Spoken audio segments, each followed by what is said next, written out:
आपका मेरी म्यूजिक की क्लास में स्वागत है। आज की क्लास में मैं आपको शास्त्रीय संगीत का महत्व बताऊंगी।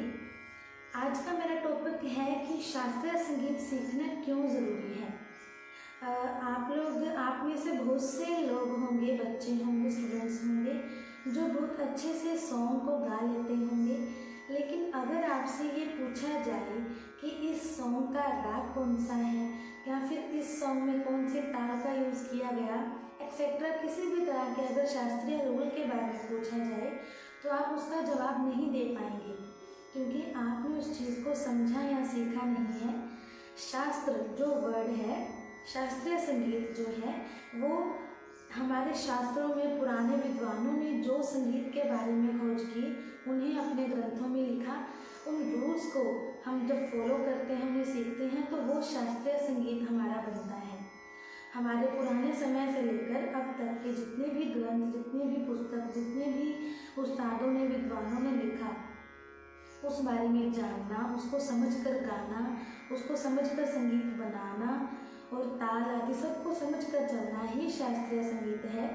शास्त्रीय संगीत कुछ ऐसा नहीं है कि आप सोचें कि एक राग होता है, उसमें तान आलाप और आकार करना ही शास्त्रीय संगीत है।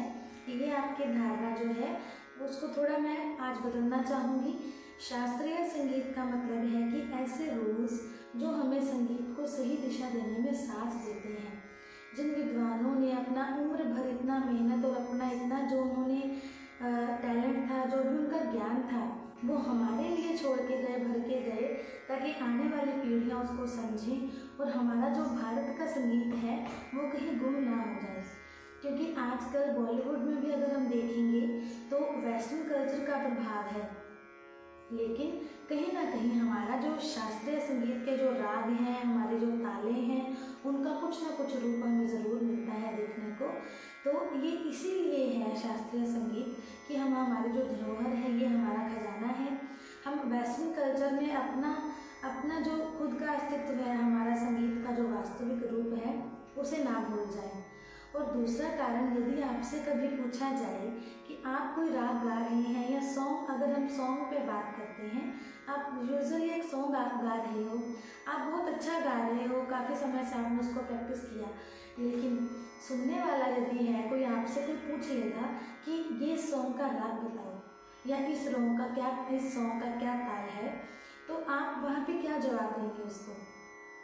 अगर आपने उसका शास्त्रीय नियम पढ़ा होगा, उस राग का नाम, उस ताल का नाम, उस सॉन्ग के बारे में सब आपने जाना होगा, तो आप उसका फट से जवाब देने के लायक होंगे। आप उसको बता पाएंगे कि ये राग है। और अगर आपको अपना टैलेंट दिखाने का वक्त आएगा तो आप उस राग की बंदिश गाकर भी बता पाएंगे कि ये मैंने इस उस्ताद से या इन गुरुजनों से सीखा है, ताकि आपको कभी भी अपना जो नॉलेज है उसके ऊपर शक नहीं होगा। आपको कभी भी ऐसा नहीं महसूस करना पड़ेगा कि मुझे सीखने की कमी है। चाहे आप जितना भी अच्छा गा रहे हो, लेकिन अगर आप उसके नियमों से वाकिफ नहीं हैं कि ये सॉन्ग कैसे बना, इस सॉन्ग में क्या क्या स्वर लगे, क्या ये कोई राग के अंतर्गत आता है या फिर इसका ताल क्या है, अगर मैं उसको गलत कर दूँ तो ये क्या कोई और ताल बनेगा, इस तरह के बहुत सारे सवालों के जवाब आपको मिलेंगे। लेकिन तभी मिलेंगे जब आप उस राग या उस ताल के बारे में नॉलेज रखते होंगे। और नॉलेज होने के बाद किसी भी राग के कितने भी गाने आप गाएंगे, सुनेंगे, तो आप उनको प्रॉपर वे से गा पाएंगे। इवन कुछ अपना इमेजिनेशन भी आप बीच में डाल सकते हो। जैसे आप कोई भी गाना गा रहे हो तो उसमें आप अपने कुछ स्वरों की वेरिएशंस, कुछ अपने जो चपल स्वर जिनको हम बोलते हैं, चंचलता, वो सब आप कर सकते हो। ये सब चीज़ें ओनली सुनने से नहीं आएंगी। आप किसी गज़ल को मान लीजिए सुनेंगे, आप उसको कॉपी कर देंगे, लेकिन उसमें अगर थोड़ा सा भी फेरबदल करना पड़ेगा तब आप क्या करेंगे? या फिर मान लीजिए आप किसी स्टेज पर बैठे हैं, आपको एक सॉन्ग या गज़ल गाने के लिए बोला गया, आपने उसको गाया, लेकिन आपको इमीडिएटली कहा जाता है कि इसे थोड़ा और बढ़ाते चलो, इसे और गाओ थोड़ा सा, तो क्या आप शुरू से उसको शुरू करेंगे? नहीं। लेकिन अगर आपको उस राग के, उस ताल के शास्त्रीय नियमों की नॉलेज होगी तो आप उसे जितना मर्जी बढ़ा सकते हो। आप 3 स्वर भी हैं, अगर सा गा पा सुर भी आपको दिए गए हैं, शास्त्रीय नियमों को सीखने के बाद आप उनको तरह तरह से गा सकते हो। मैं आपको माइनर से एग्जाम्पल देती हूँ। जैसे 3 स्वरों का समूह है, गा रे सा, आपको ये दिया गया। अब इस स्वर समूह से आप क्या क्या बना सकते हो? सा गा रे गा सा रे गा सा रे सा गा। इस तरह से इन 3 स्वरों पर हमने कितने तरह के स्वरों के ग्रुप बना दिए। ये सिर्फ हमारी इमेजिनेशन और नॉलेज है। और रागों का फेरबदल कि किस राग में ये 3 स्वर किस तरीके से लगाए जाएंगे। हालांकि हर राग में सा तो लगेगा ही, रे और गा कहीं लुप्त हो सकता है या फिर वर्जित हो सकता है, लेकिन जिन रागों में ये तीनों स्वर लगते होंगे उन रागों में तो आप देख लेंगे ना कि आपको किस तरह से ये 3 स्वर गाने हैं। और इन 3 स्वरों को लेकर 5, 6, 7 स्वरों को लेकर आप कितने भी स्वरों के ग्रुप बना सकते हैं, कितने ही आलाप, कितने ही तान, कितने ही स्वर समूह लेकर आप उसे जितना मर्जी लंबा खींच सकते हैं।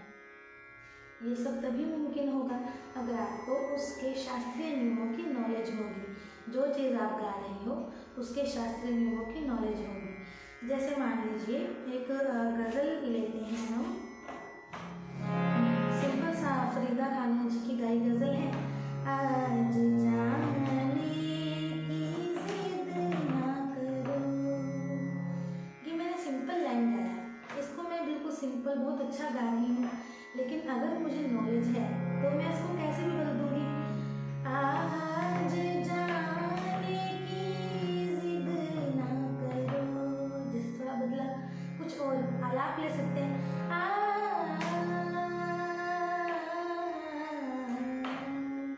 कुछ आलाप लिया, इसमें कुछ तान हम करेंगे, ग रे ग ग ग रे ग ग रे सा रे रे सा रे सा।